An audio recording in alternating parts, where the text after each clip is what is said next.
कैसे हुई थी राधा की मृत्यु? श्री कृष्ण ने क्यों तोड़ दी थी बांसुरी? जब भी प्रेम की बात होती है तो श्री कृष्ण राधा के प्रेम की मिसाल सबसे पहले आती है। राधा श्री कृष्ण के प्रेम को जीवात्मा और परमात्मा का मिलन कहा जाता है। राधा श्री कृष्ण का बचपन का प्यार थी। श्री कृष्ण जब 8 साल के थे तब दोनों ने प्रेम की अनुभूति की। राधा श्री कृष्ण के दैवीय गुणों से परिचित थीं। उन्होंने जिंदगी भर अपने मन में प्रेम की स्मृतियों को बनाए रखा। यही उनके रिश्ते की सबसे बड़ी खूबसूरती है। कहा जाता है कि श्री कृष्ण को केवल 2 ही चीजें सबसे ज्यादा प्रिय थीं। ये दोनों चीजें भी आपस में एक दूसरे से गहराई से जुड़ी हुई थीं, बांसुरी और राधा। कृष्ण की बांसुरी की धुन ही थी जिससे राधा श्री कृष्ण की तरफ खींची चली गई। राधा की वजह से श्री कृष्ण बांसुरी को हमेशा अपने पास ही रखते थे। भले ही श्री कृष्ण और राधा का मिलन नहीं हो सका, लेकिन उनकी बांसुरी उन्हें हमेशा एक सूत्र में बांधे रही। श्री कृष्ण के जितने भी चित्रण मिलते हैं उनमें बांसुरी जरूर रहती है। बांसुरी श्री कृष्ण के राधा के प्रति प्रेम का प्रतीक है। भगवान श्री कृष्ण से राधा पहली बार तब अलग हुई जब मामा कंस ने बलराम और कृष्ण को आमंत्रित किया। वृंदावन के लोग यह खबर सुनकर दुखी हो गए। मथुरा जाने से पहले श्री कृष्ण राधा से मिले थे। राधा कृष्ण के मन में चल रही हर गतिविधि को जानती थी। राधा को अलविदा कह कृष्ण उनसे दूर चले गए। कृष्ण राधा से ये वादा करके गए थे कि वो वापस आएंगे, लेकिन कृष्ण राधा के पास वापस नहीं आए।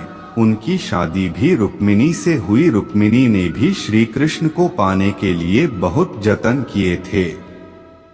श्री कृष्ण से विवाह के लिए वह अपने भाई रुक्मी के खिलाफ चली गईं। राधा की तरह वह भी श्री कृष्ण से प्यार करती थीं। रुक्मिणी ने श्री कृष्ण को एक प्रेम पत्र भी भेजा था कि वह आकर उन्हें अपने साथ ले जाएं। इसके बाद ही कृष्ण रुक्मिणी के पास गए और उनसे शादी कर ली। कृष्ण के वृंदावन छोड़ने के बाद से ही राधा का वर्णन बहुत कम हो गया।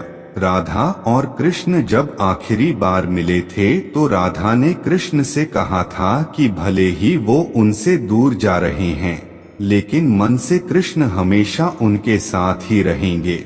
इसके बाद कृष्ण मथुरा गए और कंस और बाकी राक्षसों को मारने का अपना काम पूरा किया।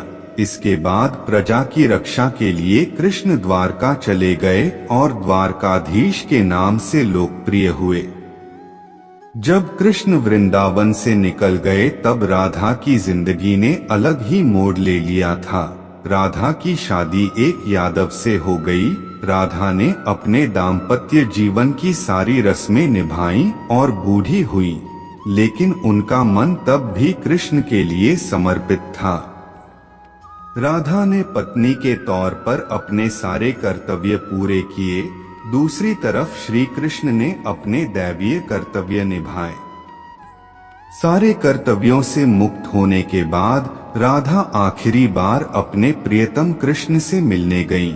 जब वह द्वारका पहुंची तो उन्होंने कृष्ण के रुक्मिणी और सत्यभामा से विवाह के बारे में सुना, लेकिन वह दुखी नहीं हुई। जब कृष्ण ने राधा को देखा तो बहुत प्रसन्न हुए। दोनों संकेतों की भाषा में एक दूसरे से काफी देर तक बातें करते रहे। राधा जी को कान्हा की नगरी द्वारिका में कोई नहीं पहचानता था। राधा के अनुरोध पर कृष्ण ने उन्हें महल में एक देविका के रूप में नियुक्त किया। राधा दिन भर महल में रहती थीं और महल से जुड़े कार्य देखती थीं। मौका मिलते ही वह कृष्ण के दर्शन कर लेती थीं। लेकिन महल में राधा ने श्री कृष्ण के साथ पहले की तरह का आध्यात्मिक जुड़ाव महसूस नहीं कर पा रही थीं, इसलिए राधा ने महल से दूर जाना तय किया। उन्होंने सोचा कि वह दूर जाकर दोबारा श्री कृष्ण के साथ गहरा आत्मीय संबंध स्थापित कर पाएंगी। उन्हें नहीं पता था कि वह कहाँ जा रही हैं, लेकिन भगवान श्री कृष्ण जानते थे। धीरे धीरे समय बीता और राधा बिल्कुल अकेली और कमजोर हो गईं। उस वक्त उन्हें भगवान श्री कृष्ण की आवश्यकता पड़ी। आखिरी समय में भगवान श्री कृष्ण उनके सामने आ गए। कृष्ण ने राधा से कहा कि वह उनसे कुछ मांगे, लेकिन राधा ने मना कर दिया। कृष्ण के दोबारा अनुरोध करने पर राधा ने कहा कि वह आखिरी बार उन्हें बांसुरी बजाते देखना चाहती हैं। श्री कृष्ण ने बांसुरी ली और बेहद सुरीली धुन में बजाने लगे। श्री कृष्ण ने दिन रात बांसुरी बजाई, जब तक राधा आध्यात्मिक रूप से कृष्ण में विलीन नहीं हो गई। बांसुरी की धुन सुनते सुनते राधा ने अपने शरीर का त्याग कर दिया। हालांकि भगवान कृष्ण जानते थे कि उनका प्रेम अमर है, बावजूद वे राधा की मृत्यु को बर्दाश्त नहीं कर सके। कृष्ण ने प्रेम के प्रतीकात्मक अंत के रूप में बांसुरी तोड़कर झाड़ी में फेंक दी। उसके बाद से श्री कृष्ण ने जीवन भर बांसुरी या कोई अन्य वादक यंत्र नहीं बजाया। कहा जाता है कि जब द्वापर युग में नारायण ने श्री कृष्ण का जन्म लिया था, तब मां लक्ष्मी ने राधा रानी के रूप में जन्म लिया था, ताकि मृत्यु भी प्रेम की बात उनके साथ ही रहे। तो श्री कृष्ण राधा के प्रेम की मिसाल सबसे पहले आती है। राधा श्री कृष्ण के प्रेम को जीवात्मा और परमात्मा का मिलन कहा जाता है। राधा श्री कृष्ण का बचपन का प्यार थी। श्री कृष्ण जब 8 साल के थे, तब दोनों ने प्रेम की अनुभूति की। राधा श्री कृष्ण के दैवीय गुणों से परिचित थीं। उन्होंने जिंदगी भर अपने मन में प्रेम की स्मृतियों को बनाए रखा। यही उनके रिश्ते की सबसे बड़ी खूबसूरती है। कहा जाता है कि श्री कृष्ण को केवल 2 ही चीजें सबसे ज्यादा प्रिय थीं। ये दोनों चीजें भी आपस में एक दूसरे से गहराई से जुड़ी हुई थीं, बांसुरी और राधा। कृष्ण की बांसुरी की धुन ही थी जिससे राधा श्री कृष्ण की तरफ खींची चली गई। राधा की वजह से श्री कृष्ण बांसुरी को हमेशा अपने पास ही रखते थे। भले ही श्री कृष्ण और राधा का मिलन नहीं हो सका, लेकिन उनकी बांसुरी उन्हें हमेशा एक सूत्र में बांधे रही। श्री कृष्ण के जितने भी चित्रण मिलते हैं, उनमें बांसुरी जरूर रहती है। बांसुरी श्री कृष्ण के राधा के प्रति प्रेम का प्रतीक है।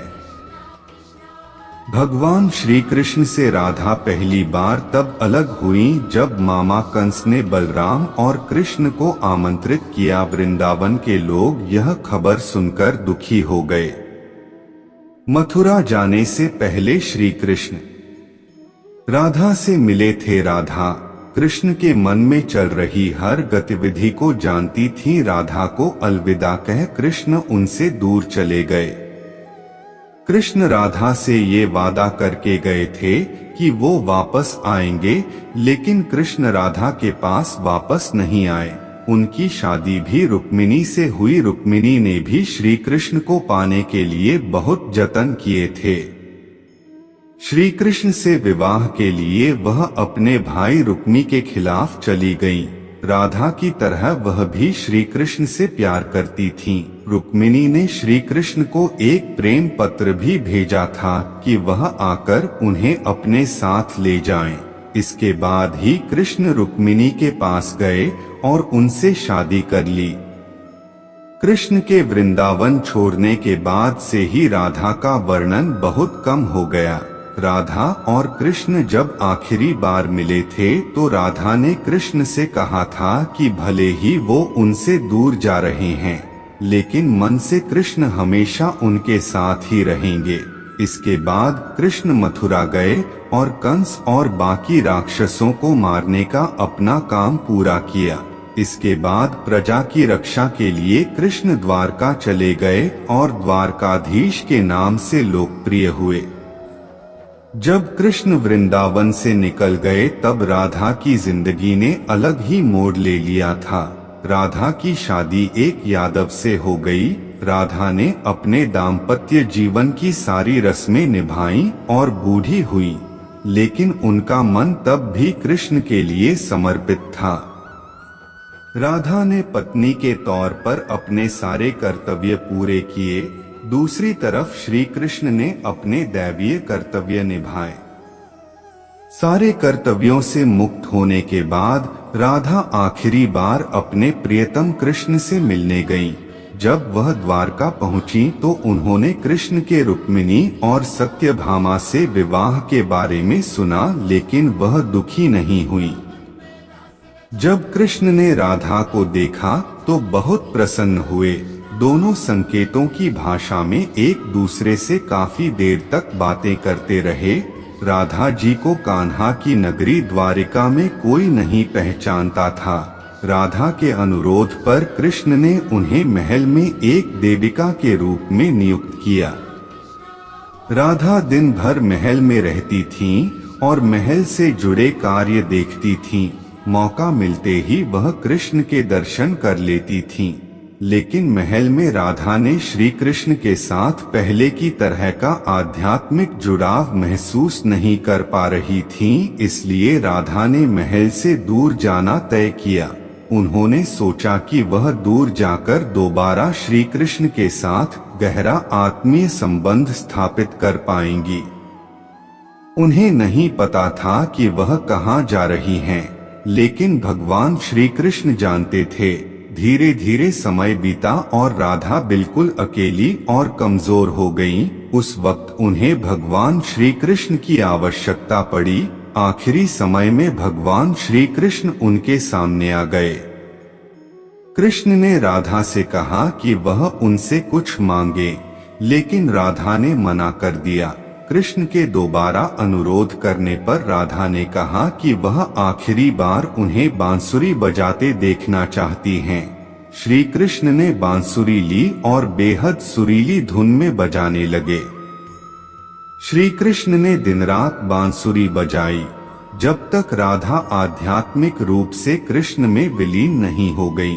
बांसुरी की धुन सुनते सुनते राधा ने अपने शरीर का त्याग कर दिया। हालांकि भगवान कृष्ण जानते थे कि उनका प्रेम अमर है, बावजूद वे राधा की मृत्यु को बर्दाश्त नहीं कर सके। कृष्ण ने प्रेम के प्रतीकात्मक अंत के रूप में बांसुरी तोड़कर झाड़ी में फेंक दी।